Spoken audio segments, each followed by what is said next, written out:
Hello everyone, welcome to the Tim Booker channel. I hope you enjoy listening to books. Today, I'm going to interpret a book for you titled Live Like a Philosopher, with a subtitle, The Art of Living According to Stoicism. As the name suggests, this book suggests seeking wisdom in life from philosophers, particularly those following Stoic philosophy.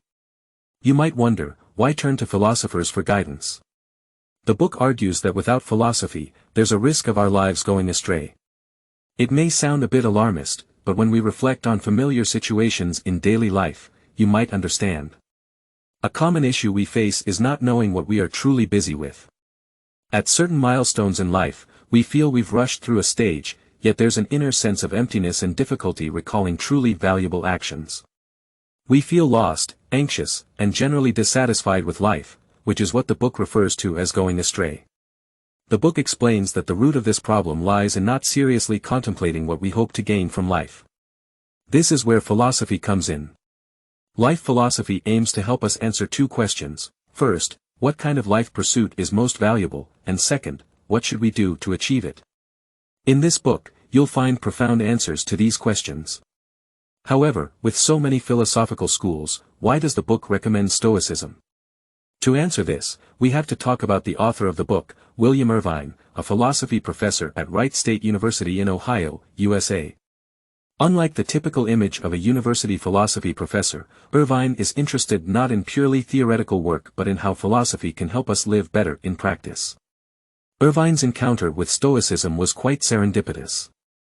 Stoicism is one of the most successful and popular ancient philosophical schools, contemplating life and desires, sharing similarities with Chinese Zen Buddhism in many aspects.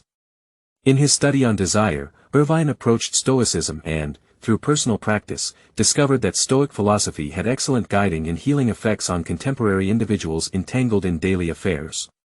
Consequently, Irvine decided to share this discovery with others, leading to the birth of this book.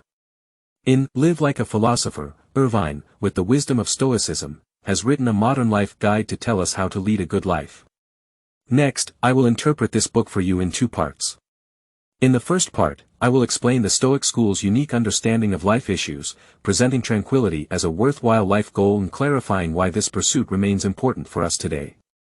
In the second part, I will introduce Stoicism's two main principles, negative visualization and the dichotomy of control, explaining how to practice Stoicism in contemporary life to pursue a happy and tranquil existence. To understand Stoicism, we must go back to ancient Greece and examine the background of the Stoic school.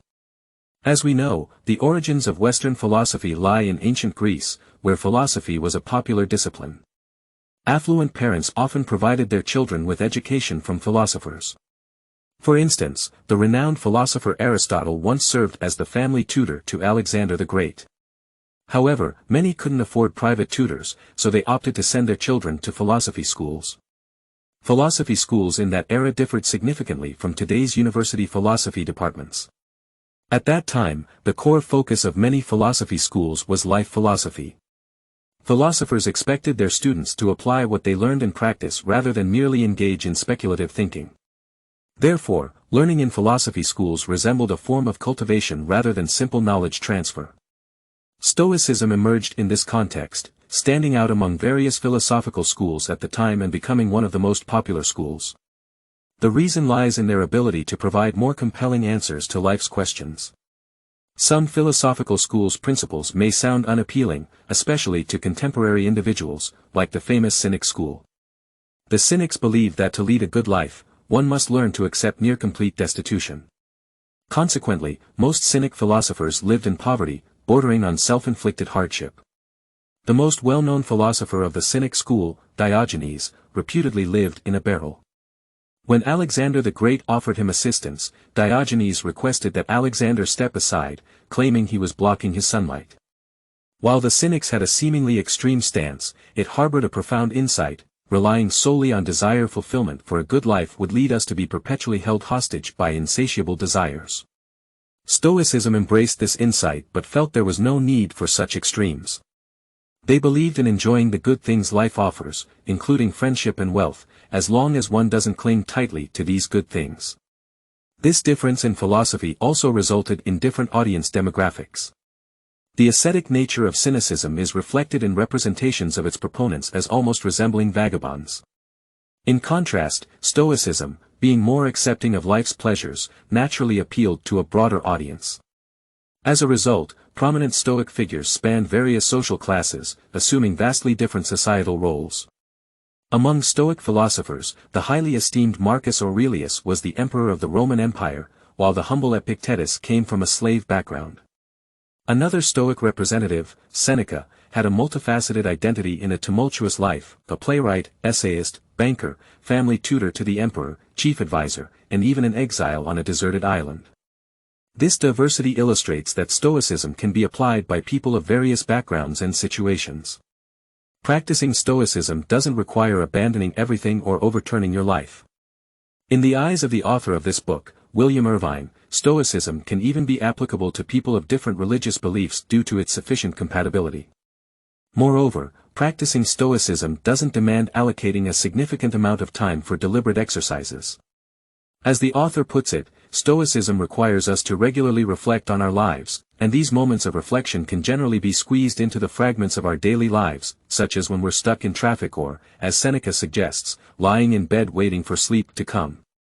This, precisely, is the first reason why ancient Stoicism remains suitable for contemporary individuals. The second reason why Stoicism is suitable for contemporary individuals lies in its core concern, which aligns with issues modern people care about, namely, how to attain tranquility. As mentioned earlier, Stoics don't demand that we become ascetics, but they remind us not to cling tightly to the pleasures of life. If one can achieve this, they can face the uncertainties of fate and sudden losses with greater calmness and resilience. This state, free from domination and disturbance by negative emotions, is what Stoics refer to as tranquility. Initially, the Stoic school didn't explicitly define tranquility. In ancient Greece, their primary goal was the pursuit of virtue. However, this concept of virtue differs slightly from our contemporary understanding.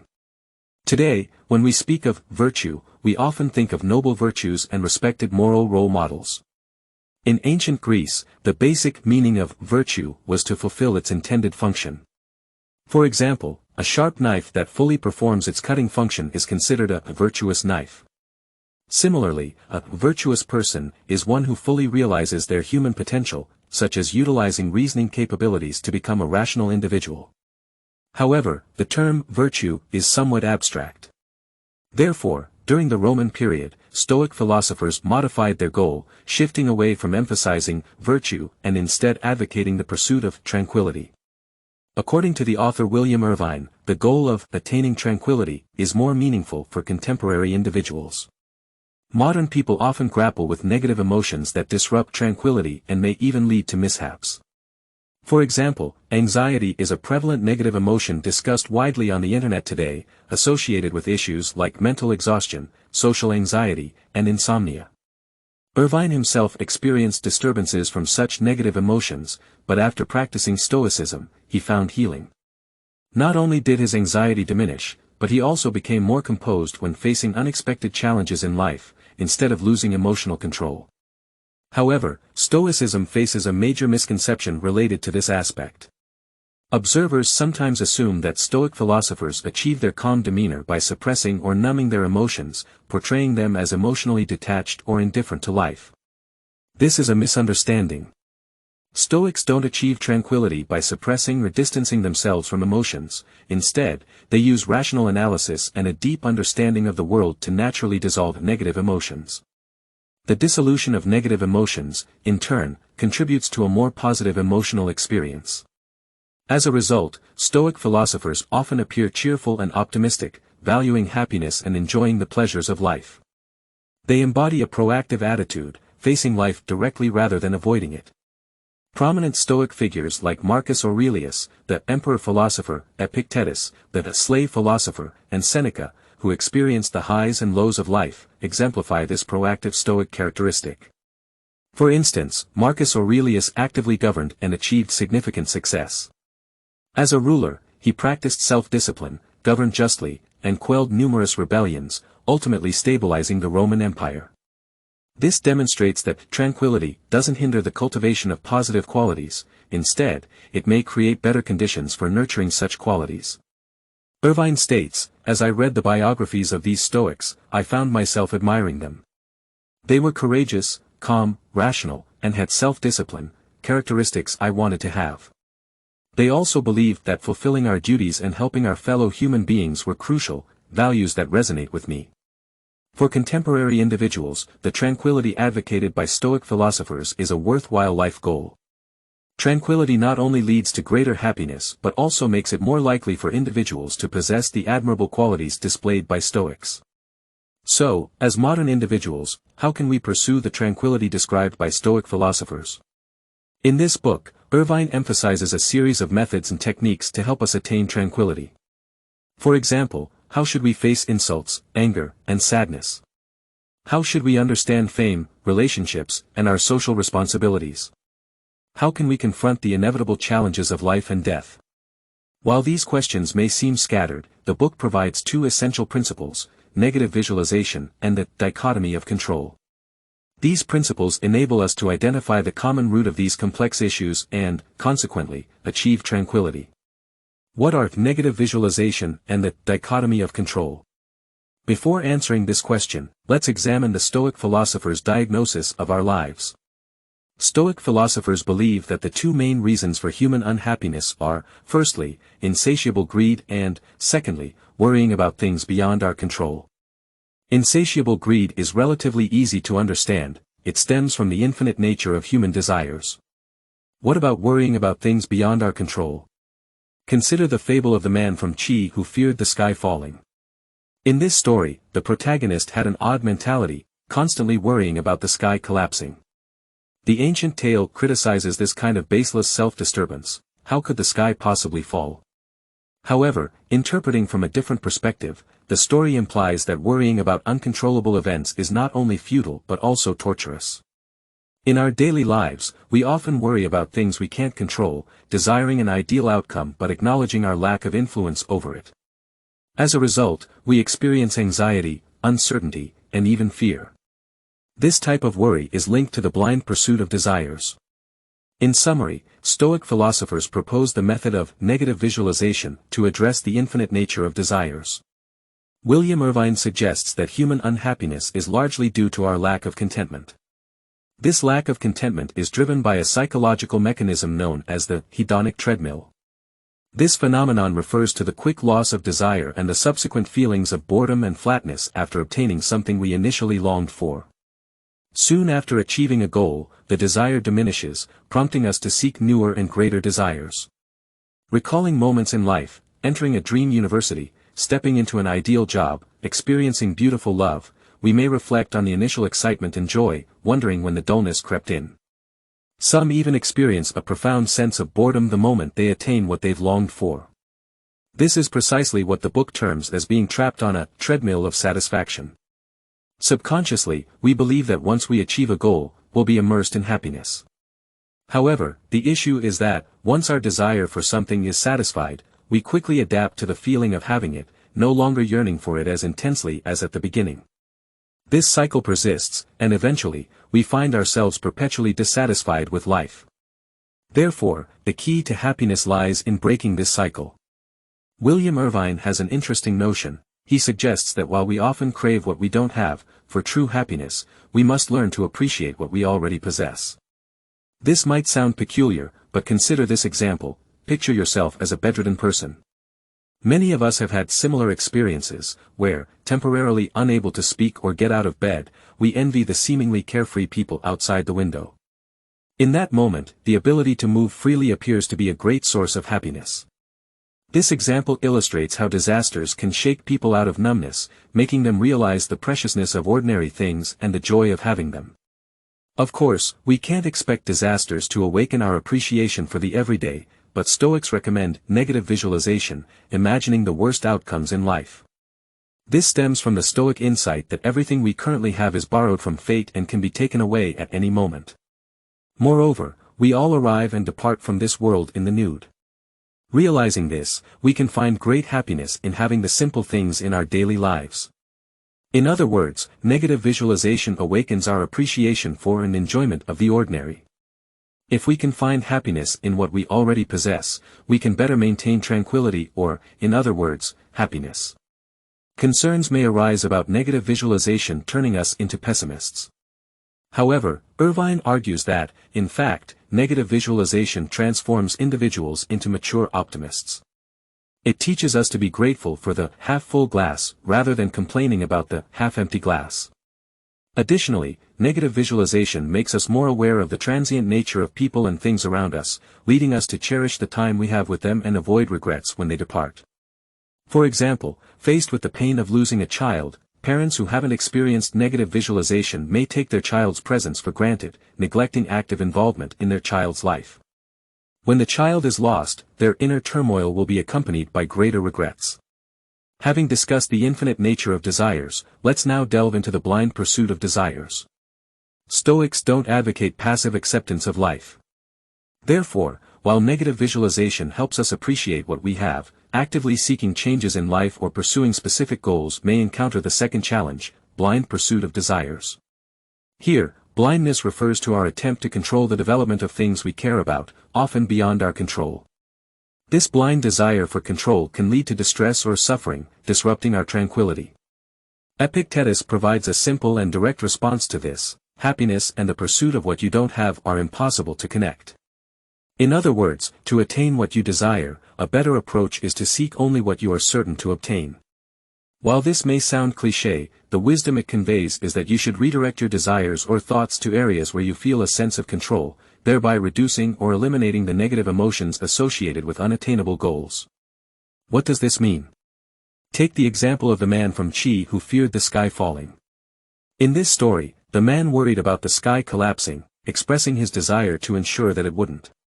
However, controlling whether the sky falls is entirely beyond your reach. The more you fixate on this idea, the more distressed you'll become due to your lack of control. If you pursue things within your control, you're likely to avoid such distress. This brings us to the second principle mentioned earlier, the dichotomy of control. This principle requires us to distinguish between aspects of life beyond our control and those we can influence. Stoic philosophers believe that we should focus our energy on controllable matters and take meaningful actions. What, then, can we control in our lives? Stoic philosophers believe that we can control the goals we set for ourselves, how we choose our values, and the qualities we aim to achieve. For instance, while we can't guarantee worldly success, we can cultivate ourselves to be warm and principled individuals, something within our control. In other words, the more intrinsic something is, the more controllable it is for us, while the more extrinsic, the further it is from our control. You might wonder, given the importance of intrinsic aspects, does Stoicism advocate abandoning external achievements and change? Clearly not, as Stoics are actively engaged in life, as mentioned earlier. So, according to the dichotomy of control, how should we pursue external goals? According to Irvine, Stoics employ a clever strategy known as internalizing external goals. This means that when pursuing an external goal, such as winning a basketball game, internalizing the goal involves adjusting it to doing your best, so that even if you lose, you're less likely to feel dejected and defeated. Internalizing the goal also helps you avoid unnecessary anxiety, making it more probable for you to win the game. As for things beyond our control, like whether the sky will fall or if we'll win a game, Stoics advise us to regard them as unworthy of concern since they aren't worth expending mental energy on. Stoic philosophers have always discouraged wasting energy on trivial matters. For example, Marcus Aurelius famously said, "An excellent man should welcome all experiences that come his way." While this statement may sound fatalistic, he doesn't mean giving up expectations for the future. Instead, his emphasis is on the past and the present. Let go of the past as it's not worth entanglement, and face the present with acceptance. Concerning the future, focus on what you can control. This concludes the introduction to Live Like a Philosopher. Today's content might be a bit intellectually demanding, so let's summarize briefly.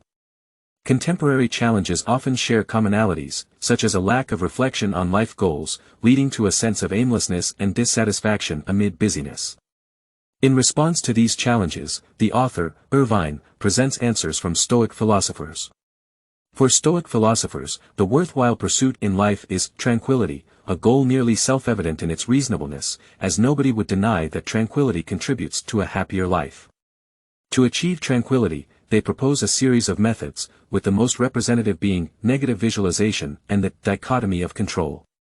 Lastly, let's briefly discuss the author's stance on life philosophy. Irvine suggests that an individual's choice of life philosophy depends on their personality and environment. In other words, he doesn't advocate Stoicism as the sole life philosophy but emphasizes that the Stoic discussion on tranquility aligns with contemporary values. Many people today are, in fact, ideal candidates for practicing Stoicism.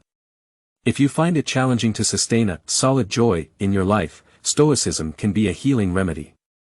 Alright, that covers all the content I wanted to introduce to you. Congratulations on completing another book. Thanks for your support and attention. Please subscribe to the Tim Booker channel, like, and share this valuable knowledge with your friends. Let's combine wisdom with practice, achieve our financial goals, and create a better future together. Thank you, and goodbye.